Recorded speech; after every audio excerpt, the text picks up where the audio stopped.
Welcome back to Poker Psychology Unlocked and to the final episode of the Tilt Files.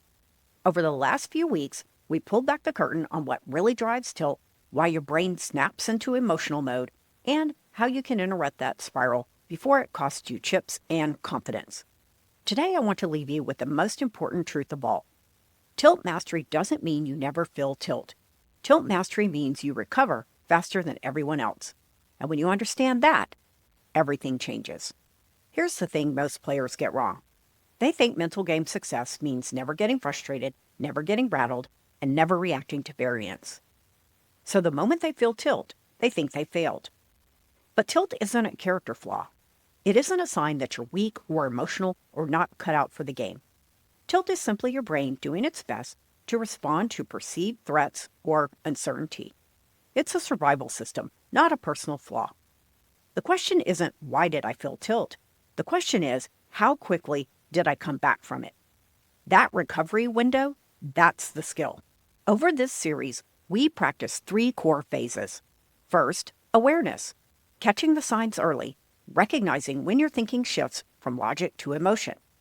Second, interruption, using tools like pause and reframe to break the automatic reaction cycle. Third, recovery and reentry, re-establishing trust in your decision-making, rebuilding confidence, and coming back to presence. That pattern is not just a technique.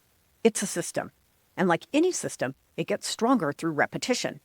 Think of it this way. Anyone can stay calm when the cards fall their way. And anyone can feel sharp when they win the first few hands. But champions aren't defined by how they perform when things go right. Champions are defined by how they recalibrate when things go wrong. Your edge isn't the emotion you feel. Your edge is your speed back to clarity. Tilt happens, but great players return faster. So from this moment forward, I want you to hold a new identity. You're not trying to be someone who never tilts. You're becoming someone who knows exactly how to return to composure, control, and confidence whenever tilt shows up. That makes you dangerous in the best possible way.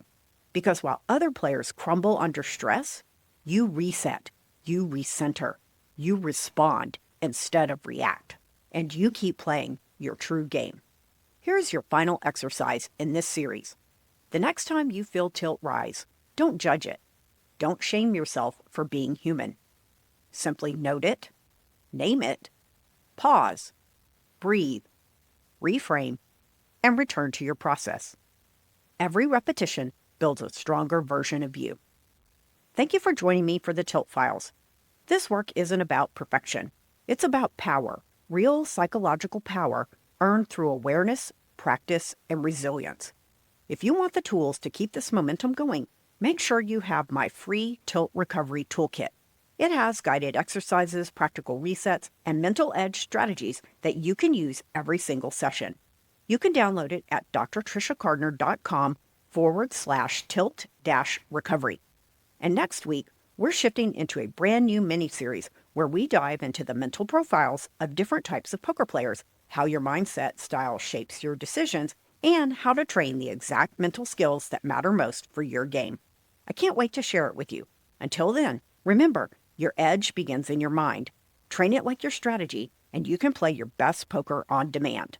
Thanks again for listening to Poker Psychology Unlocked. If this series helped you, hit subscribe so you don't miss what comes next. And remember, your best poker starts with your best mindset.